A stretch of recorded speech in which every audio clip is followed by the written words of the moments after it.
Hi, welcome to week 8. We only have 2 weeks left. If you are watching this video, it is because you are absent on one or both of our synchronous days. So let me show you what we are up to this week. So our schedule for this week is pretty simple. The only thing you need to turn in is Google Slides, and this should be something that, well, for you, since you're watching this video, you will complete out of class, but this is what we'll be doing during our Zoom call. And you have no asynchronous activities because I want you to get caught up on missing work, late work. I know you have a lot going on in your life, and I don't want to be an extra burden, and I know we're getting close to crunch time here with grades. So use your time wisely to get caught up. So let's do some review here. Last week, we started our mini short story unit, and we talked about the first 4 of our 8 literary elements. So this is going to be some review. We talked about character, how character drives the plot, it influences theme, and is integral in conflict. If you don't have characters, you really don't have a story. That is the heart, the beating pulse of any story that you read. We talked about how with characters, they need to be interesting, believable, and we have to care about what happens to them. Otherwise, it's just going to be dull and flat and not interesting. And we also talked about how bad things happen to good characters because actions have consequences, and we don't always behave perfectly all the time. Characters, good characters, are going to reflect the fact that we are all human, we have faults and flaws, and that we can relate to them in that way. So we learned about character, and we looked for specific ways that we could identify how do we know a character, how do we understand them, what do we practically look for. So we talked about dialogue. Dialogue is huge. It could be a literary element all on its own, but for now we're just viewing it as a subcategory. So with dialogue, it can really speak to who the person is, who the character is. It says a lot, not only with things like accents and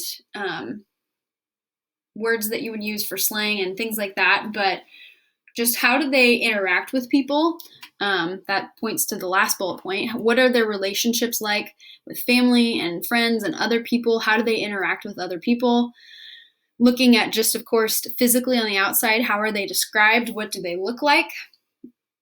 And then what are their habits, interests, beliefs, and dislikes? What makes them who they are? Their personality, what they stand for, what they don't stand for. So we had some fun trying to describe Anakin Skywalker and Ariel, the mermaid, the princess. So we described them. And then we looked at plot. Sorry, having a hard time speaking today. We looked at plot, how you have to have characters, because without characters, you have no plot. But if you have characters and no plot, you have no narrative. They're just people, and that's it. So I asked you the question, what is the most important part of a story's plot? And we came to the resolution that it is climax, because in the climax, that's when you have conflict, the peak of conflict. There's always going to be conflict in every story, and climax is where it really comes to a head and something has to happen here that's going to change the rest of the story. And then we talked about how if characters are the heart and the beating pulse behind stories, that they are going to be what creates plot. They are going to move it forward. That's where that setup, build up, and payoff comes from. And then we talked about if we are able to figure out what our character cares most about, we will discover what is at stake. And whatever is at stake is more than likely going to be involved in the conflict, right? And then if we want to read a story with a good plot, if someone, usually the main characters, are not changed in the end of the story, there was really no point in that story, right? And then we had another way of viewing plot. So there's that. And then we talked about setting and how setting gives shape and boundaries to the story. It grounds the story in place. So we're looking at big picture things, and we're also looking at the details. What do we notice about the backdrop to every story we're reading or watching? And then we ended with POV, point of view, perspective. Point of view focuses on the type of narrator used to tell the story, and perspective focuses on how this narrator perceives it. So the type of narrator, we have to determine which character are we viewing the story from, whose eyes are we behind, and then is it first person, second person, or third person? Second person is extremely rare, so you're either going to see first person, I, me, myself, or third person, she, him, right? So how does perspective change the story? We're going to get back to this. Now we're going to take a look at the next 4 literary elements that are found in narrative writing, but short stories specifically. So our first element is tone. This is going to be more review because we did touch on this with our poetry unit, that tone is the emotions and the feelings that the writer intends the reader to feel. You could also think of this as being the mood or the attitude of what the writer is intending for us to feel. So if you remember this video I played for you back in our poetry unit, how when you watch it without music, it seems pretty serene and peaceful and calm, and then all of a sudden we turn the music on and it sounds dark and mysterious and kind of threatening because it's a horror movie. But that's a really good example of how tone affects the story. And something we need to talk about is dramatic irony. Sometimes the emotions that the reader is feeling will be the same as the emotions that the characters are feeling, and sometimes they're not. And this depends on whether or not the writer is using dramatic irony. So dramatic irony is when you are writing your story in a way, or the writer's writing a story in a way where the reader knows information that the main character does not. So we have something that the character doesn't even know about, doesn't even know exists. And in that space, we have this kind of tension. It's where if you're watching a show and you see dramatic irony, you're thinking, oh my gosh, don't go in there, or don't do it. And it's because you know something that the characters don't. So I want you to think for a second about a situation in a story. This could be a book or a movie or a TV show where there is dramatic irony. What did you know that the characters didn't? So think about that, and then I want you to write your example in the slides. So this is tone, right? And next we're going to look at style. This is all about the stylistic choices that writers make to create a specific tone in their stories. So this is connected to tone, but we're looking at what are they doing linguistically. That means in their writing, in language. What are they doing to create that tone? So these are the elements we want to look for. Is the diction, that would be dialogue, elevated and difficult? Or is it simple and ordinary? If you're reading a story and it sounds like you're talking to the Queen of England from 1800s, that's going to be a little bit more elevated and difficult to understand, but that creates a totally different tone than if it just sounds like you're talking to your best friend, right? Are the sentences long and complex, or are they short and to the point? Again, with this, it's not cut and dry. You're not going to find that every single story that you read is one or the other. Sometimes there's a mix, and sometimes the writer will make specific choices where they want a certain character to have elevated and difficult speech, but they talk really short and to the point, right? There's a mixture. It's all about the choices that the writer is making.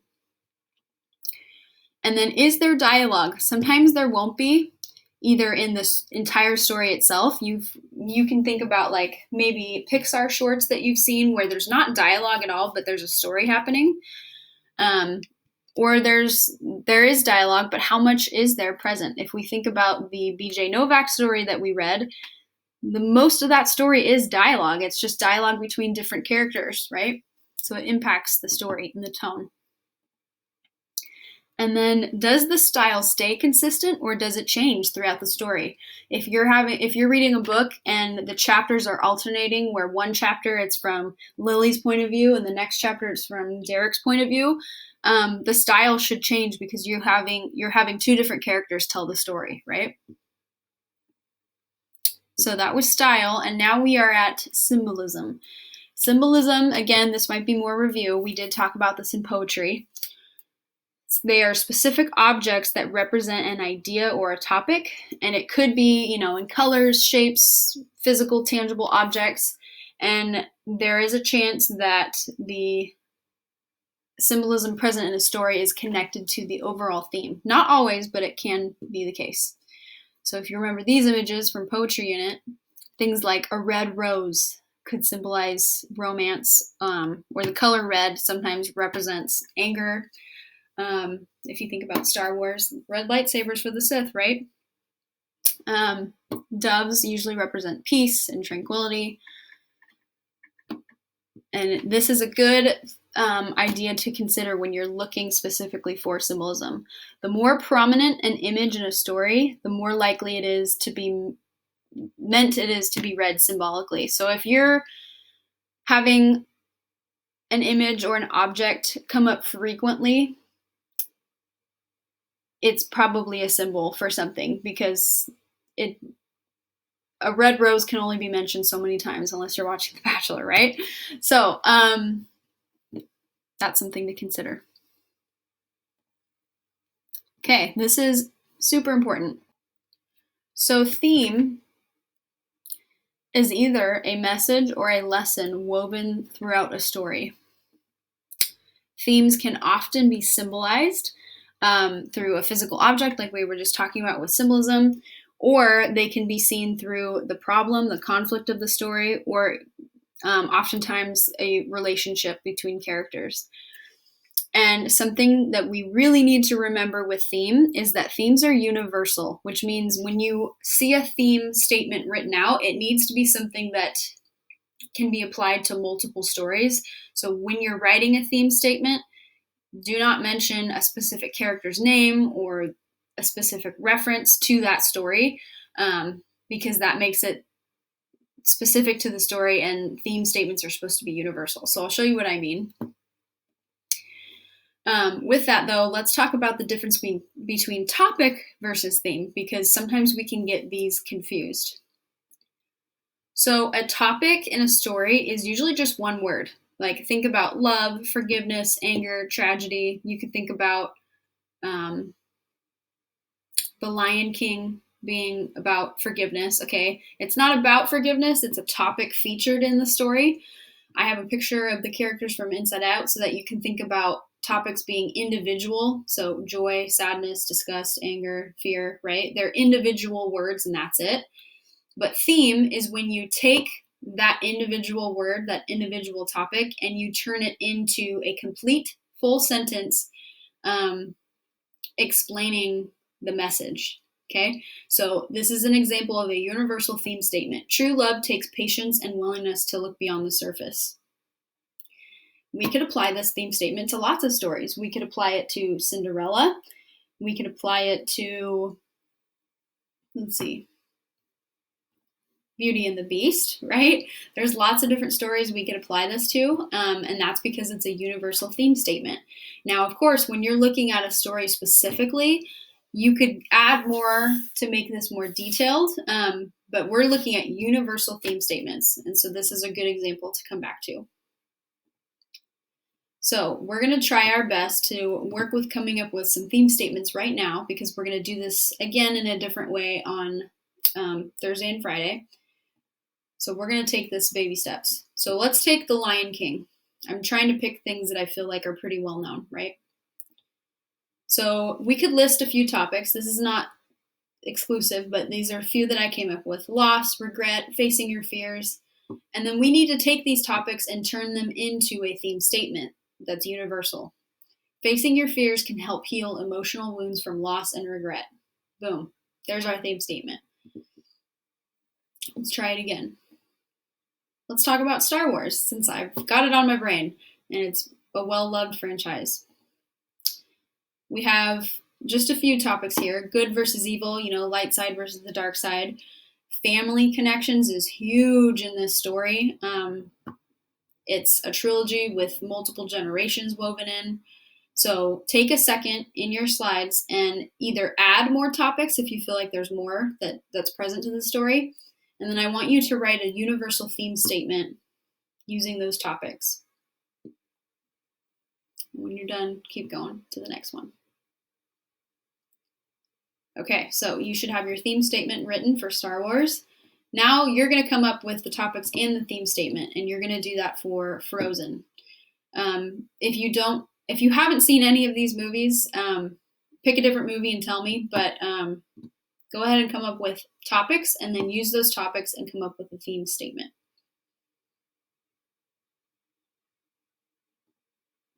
All right, you've made it to day 2. Let's see what we have today. So we're coming back to our story, our short story from B.J. Novak, and we're going to read it again. Obviously, because you're watching this video, you're not live in class. You're going to read it on your own, and we're going to take notes using a graphic organizer that will eventually help us come up with a theme statement for this story, because themes are the purpose behind any short story that's written. So that's what we're trying to determine. What is B.J. Novak saying in his short story, Monster the Roller Coaster? So let me show you how we're going to do this. For some of you that were with me last year with Mr. Haas, this will be familiar to you. For some of you, it won't be, and that's okay. We're going to work through it. So we're going to try to identify a way to summarize the story. We're going to list topics, and then we're going to also, for our benefit, list key details that we found in the story. So this is an example of if we were to look at Avengers Endgame or Infinity War, and using this note-taking format. So this is called Somebody Wanted But So Then. So you're going to fill in the blanks on this side for BJ's story. The Avengers, that's the main group of people we're focusing on, wanted their loved ones back from the snap, but Thanos destroyed the Infinity Stones, so they went back in time to retrieve the stones. Then they undo the snap and get everyone back. So that's a way to summarize. If you don't want to use this, if this isn't helpful for you, you don't have to, but it's a way to do it. And now we come up with topics, right? So heroism, teamwork, sacrifice, love. Again, all of these are 1 to 2 words. They're very short. And then we're listing key details that we know about in the movie. Iron Man dies. All the snapped come back. You can read the rest of this. And then eventually we will work our way to creating a theme statement. So thinking about what topic we want to focus on. And this is what we came up with. Courage allows people to attempt difficult tasks in their lives, even when there's a chance of failing. So it's universal. It can be applied to this story, absolutely, but that doesn't mean it's exclusive to this story only. So now you are going to fill out this slide with B.J. Novak's story. So you're going to think about the summary, list topics that you found, and then key details. What is something you noticed? And then you will work to create a theme statement. So go ahead and do that.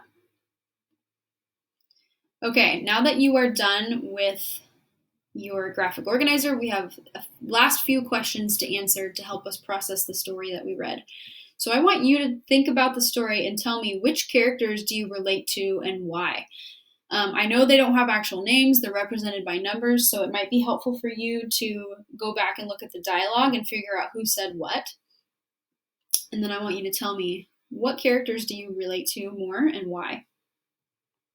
And then you're going to tell me what did you think about B.J. Novak's use of the dialogue in the story?